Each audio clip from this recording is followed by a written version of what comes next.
Three, two, one. Welcome, everybody, to Rolling on Three, the podcast for all three-wheel owners, whether you're riding on a Can-Am, Slingshot, Ryker, Spider. This is the podcast for you. Today is a very special episode. I got a very special guest on the show, Brian. I'd like to welcome my friend Brian to the show. Thank you much, Keith. Good to see you. Thank you, Brian. Now, for all the people who are watching and listening, tell them who you are and what you do. So I get the pleasure of actually working for one of those brands that you just named. I lead global PR for the consumer side at BRP. So I get to have the fun of working across all of the brands at BRP, from Can-Am On-Road, which we're going to talk about today, to Can-Am Off-Road, Sea-Doo, and Ski-Doo. And that's my life, day in and day out, BRP fun in the power sports world. So I get to have a little bit of fun with what I do. That's my dream job of fun. But I have to ask everybody the same question. What are you rolling on? I'm rolling currently on a 2019 Ryker Rally Edition. I've been through the entire evolution, and we can get into this a little bit, I'm sure, when we chat, but I've been part of the on-road brand all the way back since 2006. And so I've had multiple vehicles of my own, but also had the chance to ride just about everything. Well, not just about, actually everything on the on-road side. And then, but currently I've got a Ryker Rally in my garage. The man of all the Can-Ams. So exactly, how did you and Can-Am come about? Well, I actually started outside of the company, and I was on the agency side back in the day. And my agency, it was a PR agency. I lived in New York at the time.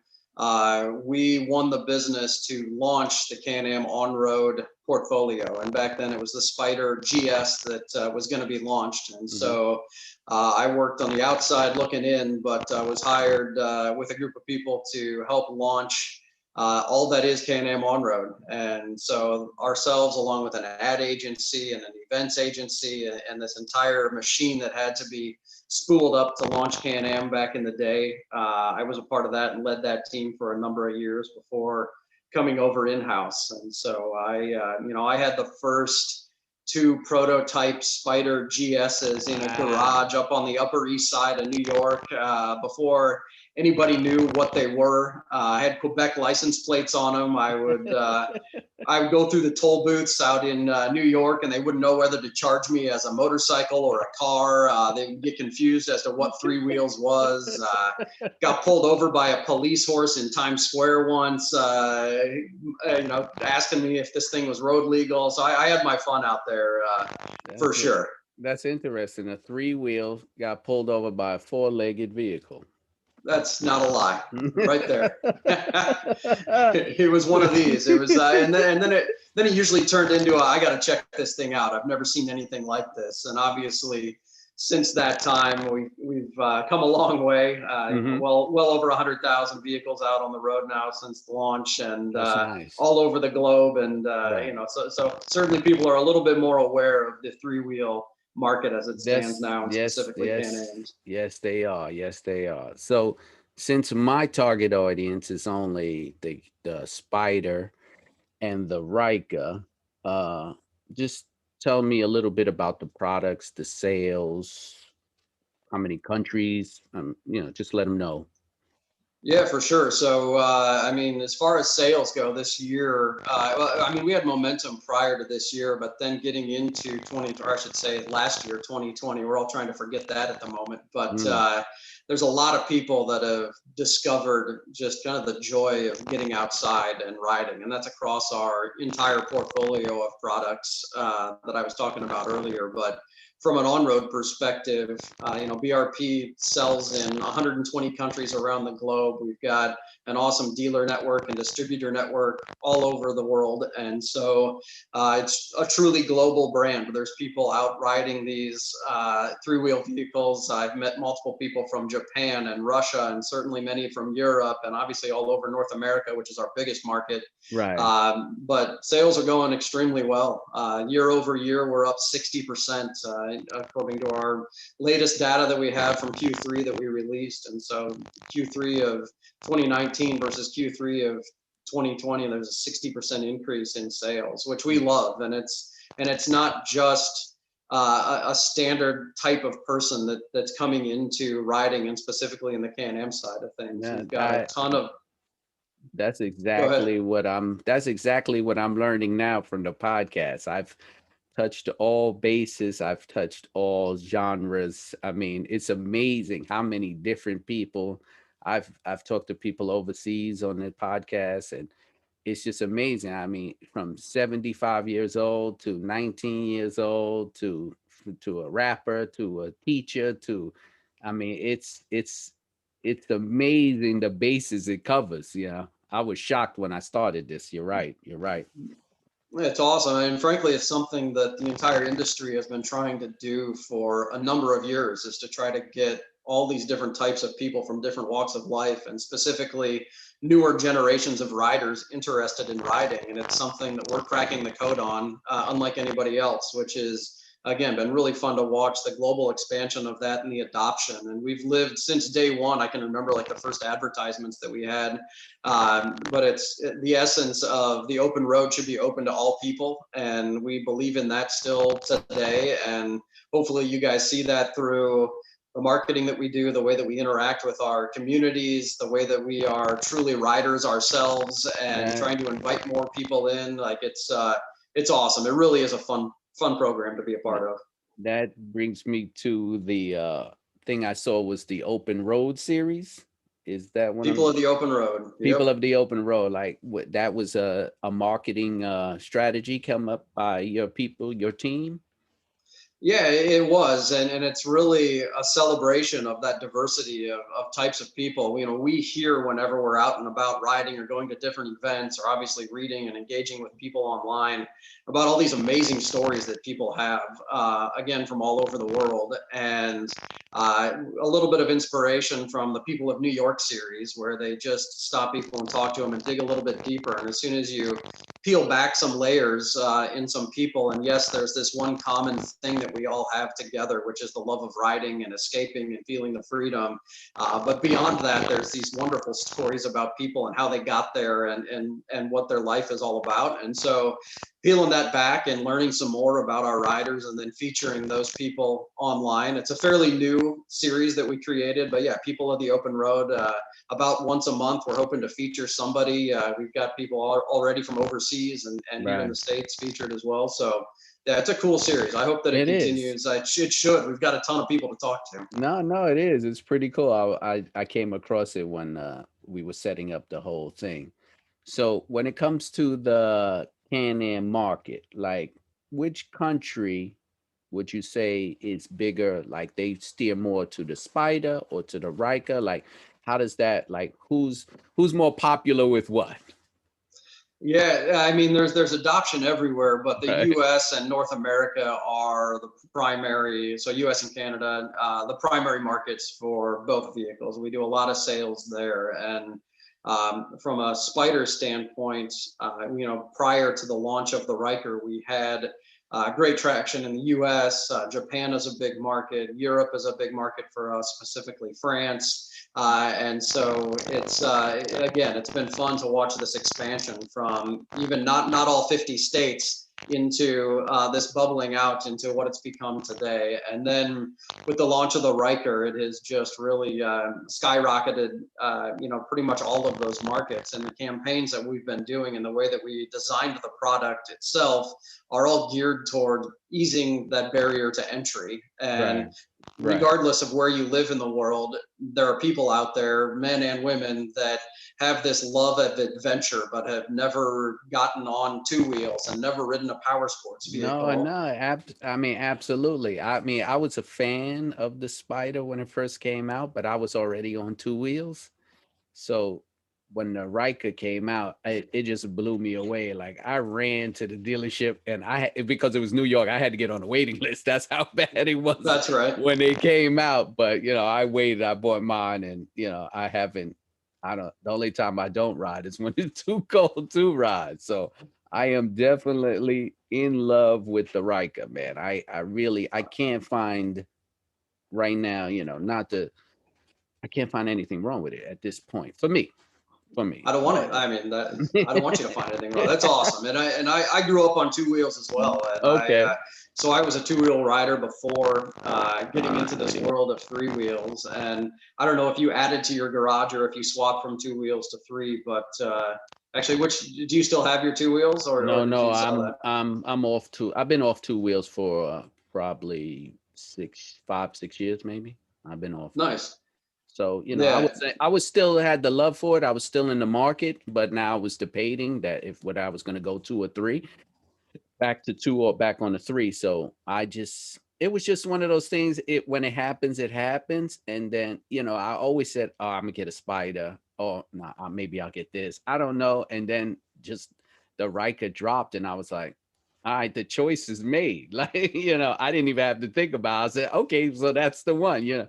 So Yeah, it that's was made awesome. for me. It was made for me. So if You and a lot. go ahead, I go was just ahead. gonna say, I was just gonna say, you and a lot of other people, and whether it's somebody like you that has gone from two wheels to three wheels, or I made reference a minute ago to people that are adding three wheels to their garage because they realize that it's just an entirely different type of ride, and Oh, it's totally, it's yes. fun. It's fun as hell, and so if you can get out and ride, it doesn't matter what you're on, just get out and enjoy the road. And there's a lot of people that we pulled into the market, and some of the stats of the growth of the types of people that we're getting in that are younger and newer generations, or people that were able to extend their riding careers because they no longer feel comfortable on two wheels holding it up with the Spider or the Ryker. You don't have to balance. You're not worried No, no, about that's a you, big, big deal. Yes, yeah, you pull into a taking that. scenic overlook. You're not worried about loose gravel. Potholes aren't as big of a deal. So anyway, there's this comforting factor of that that's extending people's riding careers and bringing more people in. And my Potholes, favorite, potholes potholes where you are live. are still a big deal, but it's now you navigate them differently on a two wheel and a three wheel. As I learned that in New York City, it's a different type of pothole navigation style. So I don't want people to think that, hey, now you won't have to deal with potholes. You come to New York, you'll deal with potholes. I don't care if your vehicle has six wheels, but you just have to learn now a different way of navigating potholes with three. That's true. That's true. Hopefully they're not bigger than that wheel span between the rear wheel and that Yeah, front that would right be a wheel or left wheel, and problem. you can get through there. But I hear you on that. So right now, if someone is looking to get into riding, what would can what could Can Am offer if you had to make the sale right now? Well, one of the things, so if you're talking about somebody who's just looking to get into riding, Absolutely, absolutely. our rider education program is designed from the ground up to make it easy to do that. And that's not really a sales pitch. It's just me saying that in the past, people had to go learn on two wheels, even though they had no desire to ever ride on two wheels. That's what they had Right. to learn on to even get into the three wheel space. And so we recognize that as a huge barrier for people that were intimidated by riding on two wheels or just didn't have any desire to do that. And we've partnered with over 150 riding schools around the US to create a three-wheel specific program where you actually learn to ride on three wheels. And then whether your state has a three-wheel license designation, or you just need an automotive license to ride, like out in California, you don't have to have a three-wheel license. Right. Anybody with a driver's license can go. But we've tailored these programs, and it's usually a 2-day program where you go and, for a fairly reasonable rate, depends on what the offer is at any point in time, but call it $100 approximately, go. And over a course of a couple of days, you've got classroom time and you've got range time, they call it. So you're actually out riding in a closed course with three-wheel specific instructors with other people that are wanting to ride three wheels. So you're Right. not with people that might look down their nose if they're wanting to get into the two-wheel market for somebody that's on three wheels, which is a stigma that we still deal with. But for anybody that's interested in getting started with riding, I would point directly towards go check one of these out. Worst case scenario is you're going to have fun for a couple of days and you decide it's not for you, and You still got to go ride, but we've had a lot of success with that and pulling people in, and we've got almost 30,000 people that have gone through this now, and Wow. it's a heck of a program that we spooled up. The stigma for the two wheels and the three wheel is not really a problem in New York. You don't ever see it like, I mean, I'm quite sure back in the days when the Can-Am came out, people looked down on it. But I think the popularity of it and the fact that, you say people maybe on two wheels be like, oh, that's not a bike. But when they sit on it, because I've done this with my friends, and when they sit on and take a ride, they go, oh man, this is fun.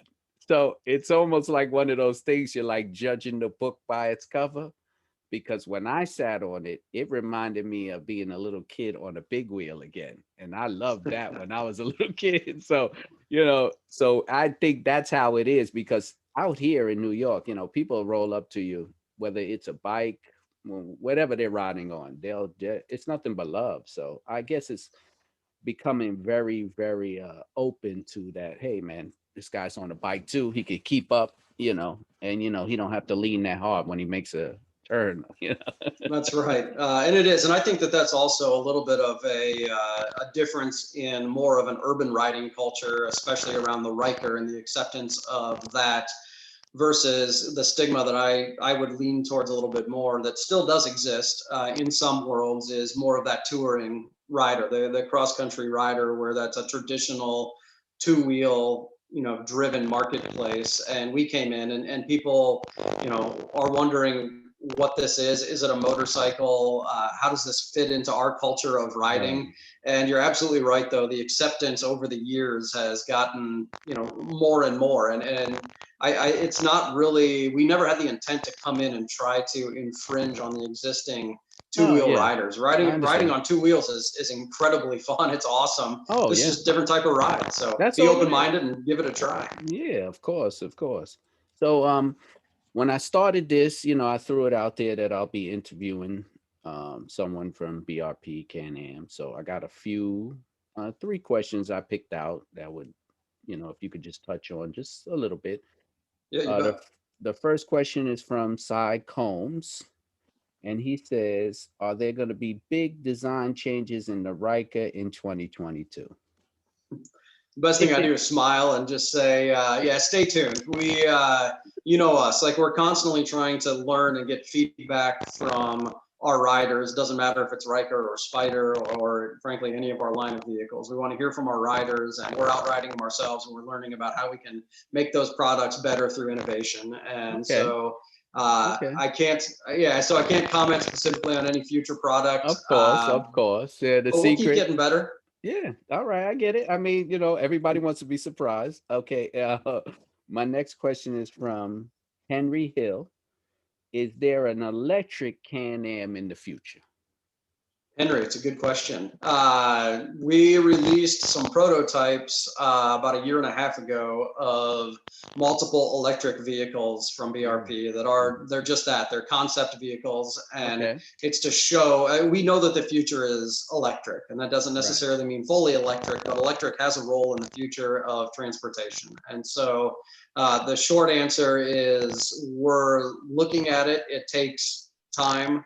We've got these concept vehicles that we released to show that we do know that this technology, electric technology, would work within the on-road world as well as our other products. But for us, it's not about getting to market first with an electric power sports lineup. It's about doing it right. And similar to how we own the Rotax engine and the Rotax Right. power frame out of Austria that we use in all of our vehicles, Mm-hmm. we also want to own the electric technology Mm, and infrastructure okay. so that it fits specifically to what we want to do. So Good. That's we'll get there. I like that. I like that. And I have one question from Russ Maxwell. I mean, this was his question, but a lot of people sent it in. I don't know if it's a question or more of just a little complaint. He and others said the same thing. A vehicle that's intended for on-road use, why didn't it come with more locking mechanisms? I'm assuming that would be the brake in the trunk, which is the only two locking mechanisms that it didn't come with. We'll call it feedback, not a complaint. Okay. And again, this is something that we're hearing as well. and our product team will take it to heart, and we'll get back to you and let you know. But by all means, like, the feedback is welcome always from any of the riders, so that we can go back to the drawing board and see what we can do as we evolve the product line. So we'll. Uh, I can't speak specifically to when something like that would come out, but the feedback is heard for sure. okay, that's great. It was just a couple of questions, that came back to me. And this is a show for Can-Am owners, and so I try to absorb what I can and disseminate as much information as I can. So, if what do can the already Can-Am owners, what do they have in store for them in the upcoming future, 2021, 22, and beyond? Yeah, I would say, I mean, it's going to be a continuation of this awesome momentum that we've established together. And again, we wouldn't be where we are without the incredible owners that we have. I mean, I can pause for a second and just thank everybody for the passion that they have. Doesn't matter what you ride, and you've probably experienced this through the people that you've interviewed. The owners groups are awesome, and we're going to make a concerted effort to get more involved in the communities, even more so than we have in recent years. We've sponsored a bunch of events. We've had a 10-year anniversary Spider homecoming with hundreds of Spider riders up in Quebec, which is where BRP is headquartered, and we've done a lot of cool things directly with the owners, but getting more involved and kind of bringing together these worlds of, like, we're all riders. It doesn't matter if you're on Spider or Ryker, and so how can we start to now pull together some of these owners that have been a part of the family for so Right. long on the Spider side of things, with some of the new people that are coming in, both on the Spider and the Ryker, and really make this more of a holistic community of riders that just kind of rallies around the love of riding and getting out and having a good time. So there's some So work to do there. I hear you. I hear you. So no Can-Am owner will be left behind by BRP. Something like that. Something like that. I like that motto. We'll take that. But I'll let you can use that motto, but I'll take a trade if you would let me visit the BRP plant down in Canada and do a little show. It sounds like fun. Well, we should definitely make that happen at some point in time. We gotta wait till this COVID thing Oh yeah, of passes and course. Yeah, the no more. border opens up and all of that. But Yeah, there's nowhere to go. I know. I've been stuck at home myself. So before I wrap things up, and I appreciate you guys for being on the show. I want to thank Jonathan for setting this up from Can-Am on Road, and I also want to thank you guys for welcoming me into the Can-Am family as, product design tester and everything else that you asking me to do. Appreciate it 100%. I thank you for the love of the podcast and the acceptance of it. You guys reaching me out and giving me some feedback and helping me out with that. It's have to say it's 100% amazing that a big company like yours reaches out to the little guys like that. So I have to tell people, I am a Can-Am rider. I like Can-Am, but I like the back end too now. You guys are great. You've been great to me, so I appreciate that. Um, Started a new segment in the show, so I put little things together. So I always ask people near the end of the interview, if you had to describe your ride in one sentence of what or one word, because it's hard for people to get one word. I mean, do it in one word. How would you describe your Can-Am experience? I'd go a couple of different things. One, I'd just say incredibly fun. But true to our tagline that we say right now, which I don't want to be viewed as a cop out because it's so true, but it's a ride like no other. It really is. There's nothing else out there like the Can-Am experience. And so, if I were to sum it up in one sentence, truly is a ride like no other. That's a good one. That no one's ever used the tagline, and I've already asked this question to 10 people. No one, I mean, I get it, but no one's ever put it in that way. All 10 people I've asked this question have gave me a different answer, and I'll be collaborating that into one big show so you can hear all the people how Uh, they describe the Can-Ams. It's an amazing little thing I'm putting together for one of my shows. But Brian, it's been great. Thanks a lot. Like I said before, thank you for the love that you guys over at Can-Am and BRP have showed me. Appreciate it. I'm excited to be doing future things with you guys. Hopefully, when this world opens up and we can travel, we could do some other things. I appreciate it, everybody. This is Rolling on Three, the podcast for all three wheelers. You can catch me out on social media at Twitter, Rolling on Three. You can email rollingon3wheels@gmail.com. That's the number three. You can find me on YouTube. If you're watching it, then you already know. But if you're just listening, the YouTube channel is Rolling on Three Wheels, all spelled out. My Instagram is Shadow Black Ryker. So it's all one word. So if anybody wants to reach out to me, please do so. Follow, like, subscribe to my channel. And anything else, Brian, would you like to add to the Can-Am community? Anything you want to say? No, I'll thank you for doing what you're doing. It's awesome to meet you face to face here finally, and again appreciate what you're doing with this channel, and great to have you as part of the Can-Am family. It's awesome, and can't wait to actually meet in person and go ride. And I need to get out to New York again and visit some friends and go ride out there. So hopefully we'll cross paths. Appreciate it. Appreciate it. All right, everybody. I'll be logging off. Thanks for watching.